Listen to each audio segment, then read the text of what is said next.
మ్యార్లా లీ రానియన్. ఈమె 1996 సంవత్సరంలో అమెరికా తరపున ఒలింపిక్స్‌లో పాల్గొనడానికి చాలా ప్రయత్నించింది.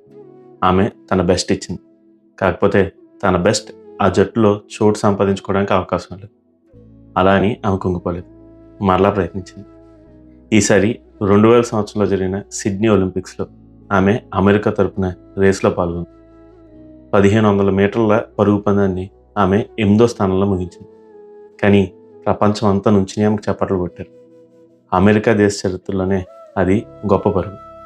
ఎందుకో తెలుసా? మార్లా రానియన్ గారు ప్రభుత్వం చేత లీగల్‌గా పూర్తిగా అంధురాలని గుర్తుంచుకున్నారు. అవును, ఆమె విషయాల్ని, వస్తువుల్ని పూర్తిగా గమనించలేదు. అంతా మసకగా కనిపిస్తాయి.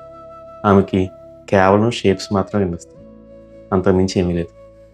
అయినా సరే ఆమె తన బెస్ట్ ఇచ్చింది. సాధారణంగా జరిగే ఒలింపిక్స్‌లో పాల్గొని 8దో స్థానంతో ముగించింది.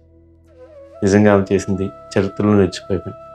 ఇదిగో తర్వాత ఈమె 2002 సంవత్సరంలో ఉమెన్స్ మ్యారథాన్‌లో పాల్గొని సెకండ్ ఫాస్టెస్ట్ డెబ్యూట్ రన్నర్‌గా పేరు తెచ్చుకుంది. ఇదిగో ఈమెని తన వైకల్యం గురించి, తనకున్న అంధత్వం గురించి ప్రశ్న వేసినప్పుడు ఈమె నవ్వుతూ ఇచ్చే సమాధానం ఒకటే. నేను నా అంధత్వాన్ని బట్టి దేవుని స్తుతిస్తున్నాను. ఎందుకో తెలుసా? నాకు వస్తువులు, విషయాలు సరిగ్గా కనిపించవు. అవి నాకు మసకగా ఉంటాయి.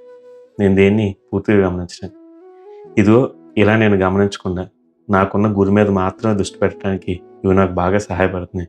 అందుకనే నేను నా పనిలో నైపుణ్యంగా పనిచేయగలుగుతున్నానని చెప్పింది. ఆమె చెప్పిన మాటలు చాలా గొప్ప కదా! అవును, అదేవిధంగా భక్తుడు హెబ్రీ పత్రిక 12వ అధ్యాయం 1-2 వచనంలో చెప్తున్నాడు.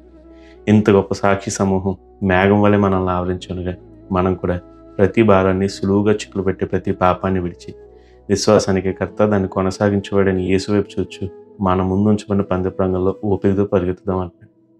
అవును, మ్యార్లా రానియన్ గారు సరిగ్గా చూడలేరు. అందుకని చెప్పి ఆమె దృష్టి ఎప్పుడూ కోల్పోదు. ఇదిగో మనం కూడా మన విశ్వాస పరుగులు యేసుక్రీస్తుని మాత్రమే చూస్తే ఆయన నిన్న, నేడు, రేపు నిరంతరం ఏకరీతంగా ఉండేది. ఆయన ఎప్పుడూ మారడు. మన దృష్టి ఆయన మీద నిలిపితే మనం కూడా దేవుని చేత నీతి కిరీటాన్ని పొందుకుని ఆయన రాజ్యంలో నిత్యం నిలుస్తాం.